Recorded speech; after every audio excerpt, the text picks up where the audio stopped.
আজ তোমাদের সাথে শেয়ার করব আমার কাকিমার বলা এক পাবদা মাছের রেসিপি। সত্যি বলছি দুর্দান্ত খেতে হয়। এই ছোট ছোট পুকুরের পাবদাগুলো একবার আমার মতো করে রান্না করে দেখো, খেয়ে যদি ভালো লাগে তবেই এসে ভিডিওতে লাইক সাবস্ক্রাইব করে যেও। প্রথমেই কড়াইতে ভালো করে তেলটা গরম করে মাছগুলো ছেড়ে দিয়েছি। মাছগুলো ততক্ষণ ভাজা হোক আমরা মশলাটা রেডি করে নিই। কিছুটা আদা নিয়েছি পরিমাণ মতো, আর এখানে 4-5টা টমেটো, 5-6টা কাঁচা লঙ্কা, আর এখানে গোটা জিরে।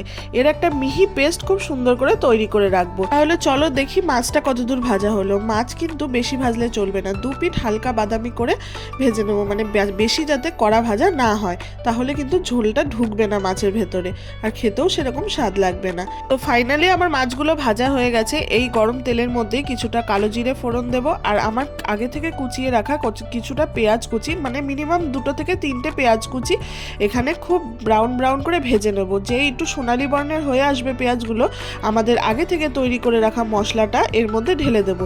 তারপরে পরিমাণ মতো নুন, হলুদ, লঙ্কার গুঁড়ো এগুলো দিয়ে খুব ভালো করে কষাবো যতক্ষণ না মশলাটা থেকে তেল ছাড়ছে।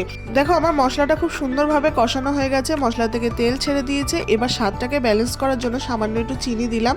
এবার পরিমাণ মতো জল দেবো। হ্যাঁ, জলটা খুব বেশি পরিমাণে দেবো না, কেন মাছের ঝোলটা কিন্তু গা মাখা মাখা হবে। এরপরে মাছগুলো এক এক করে ছেড়ে দেবো ঝোল ফুটার পরে।